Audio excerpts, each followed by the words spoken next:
This is the beauty of this world. If you do the right things, whichever way, it still works.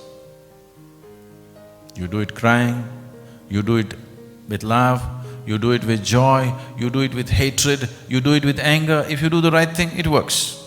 This is the way of the world. As long as you're doing the right things, it doesn't matter how you do it, it still works. There is no such thing as only if you do it lovingly it'll work. No, if you do it lovingly, it'll be beautiful for you, that's all. The process will be wonderful for you, otherwise it'll be misery, but it still works. If you go and water these mango plants with great distress, still it works, mangoes will come. It's just that you can't enjoy it, somebody else will eat it. If you do it very joyfully, lovingly, the first sight of the flower, you'll notice it, maybe you will get to eat it. Otherwise, you may not eat it, but it still works. So, this is the beauty of this existence. As long as you're doing the right things, it works.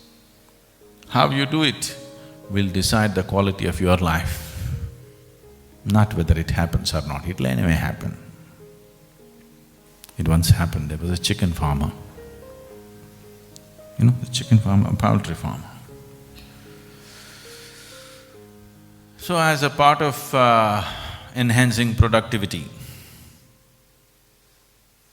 he was always researching, and one day he found a newspaper article about how a man set a record by laying 24,000 bricks in a day, bricklayer. So he was very inspired. He cut this article out of the newspaper and he was taking it into the poultry. People asked, what are you going to do? Where are you going? He said, I am going to tell all my chicken how this man laid 24,000 bricks in a day. You're hoping. It doesn't work like this. This is not the way it works.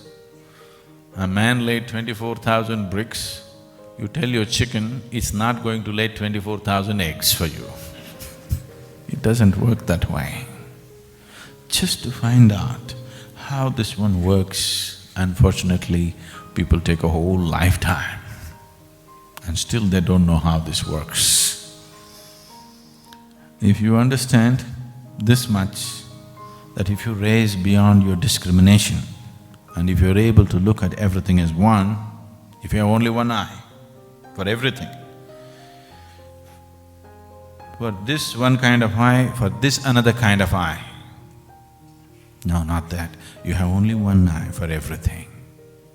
If you're like this, suddenly your body will be full of light, it works. This one thing, just this one thing.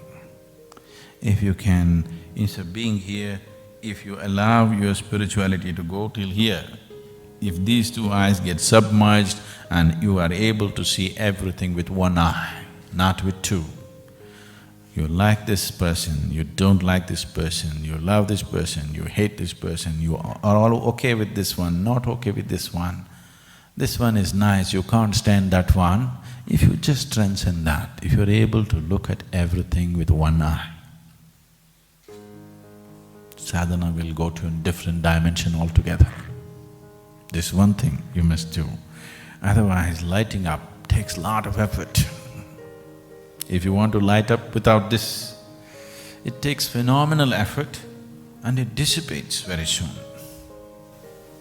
See, when you're looking at your life only as a survival process, discrimination is a must.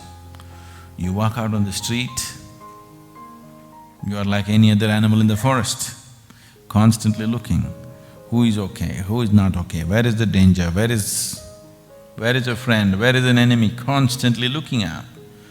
If you live in that condition, survival gets taken care of, yes.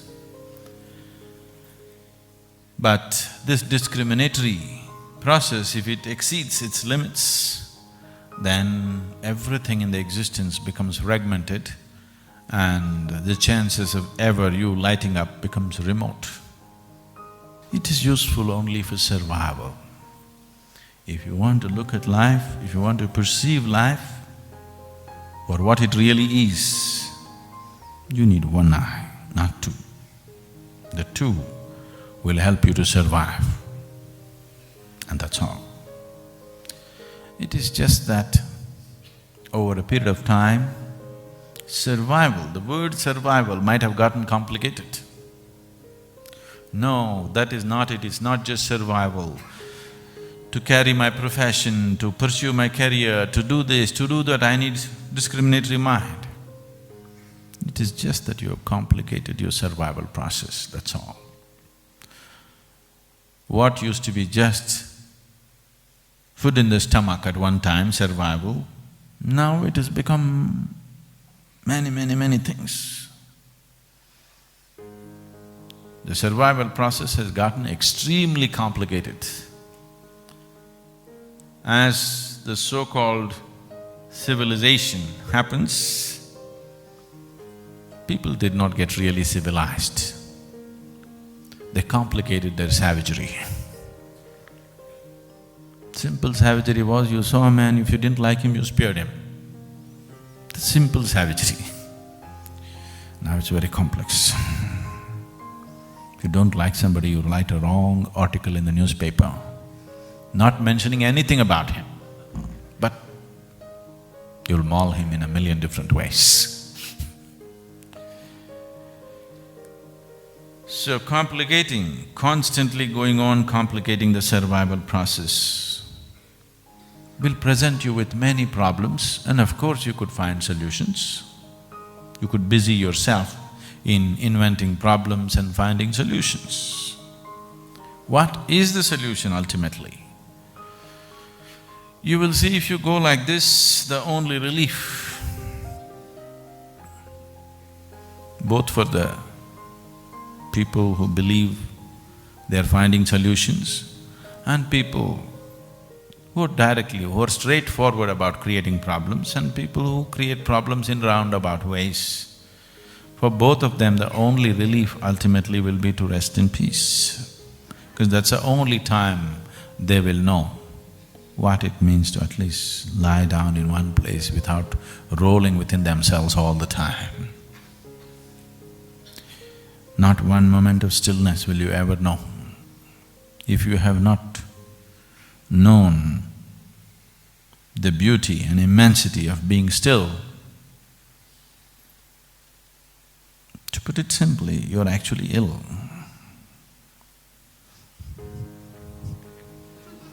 If I sit like this, naturally you will think I'm ill, isn't it? Is this not what's happening with your mind? This is illness. Your only comfort is, even the doctor is not able to see. Because two shaking people can't see each other shaking.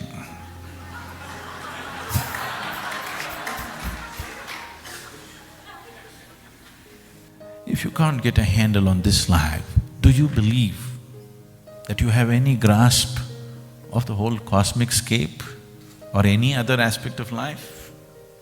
You think it's possible? It is just that you will become dedicated to your psychological process. What's happening in your mind? Your thought and your emotion becomes of paramount importance. When your thought and your emotion becomes paramount importance, to put it very simply, what it means is your petty creation has taken precedence. It has become far more important than the grandeur of the Creator's creation. That's all it means. That is a very small way to exist on the planet. The smallest way for a human being to exist is to be caught up in his creation. Because what you can create here, whoever you may be, however powerful you may be, however capable you may be, what you can create is so petty compared to the scape of creation that's already happened. If you want to know life, if you want to taste life, if you want to suck the sap of life, it's never going to happen through your psychological process. Sadhguru has often stated that life is simple. It is we human beings who unnecessarily complicate our lives. We should always strive to focus on present and live totally rather than getting caught up in comparing our lives with others. We also need to give up the idea of external validation, be it the society or friends or family. Attachment to possessions and outcome of our action or planning also adds up necessary stress in life. Our life should be focused on involvement. The more we are involved with our life, better the experience of life. Another important part of life is change. Change is unavoidable. We must be able to embrace change. If we stay in our comfort zone, then there is no potential for growth. Trying to control the results or outcome will only lead to frustration. Also, there is no right and wrong way of doing things. If we are dedicated and put our hearts and soul into the process, something beautiful will come out of it. Another important aspect is to be self-conscious of our own thought process and behavior. In a way, doing a self-audit from time to time will keep us on track. We all know that living in the present moment and enjoying it fully is the best way to approach life, rather than dwelling on to past memories and worrying about the future. Both past and present don't exist, and it is present only in our own minds. Whenever tough situations turn up in our lives, it is very important that we consciously respond rather than reacting. Acting responsibly is the best way to deal any situations. If you want to know more about how to face tough situations in life, then we will link this video in the description box below. You can learn it from the master Sadhguru himself. If you feel this video benefited you, then do like and share this video with your friends and family. Do share your valuable thoughts in the comment section as well. It helps us to create more valuable content like this. Thank you for your valuable time. Namaskaram.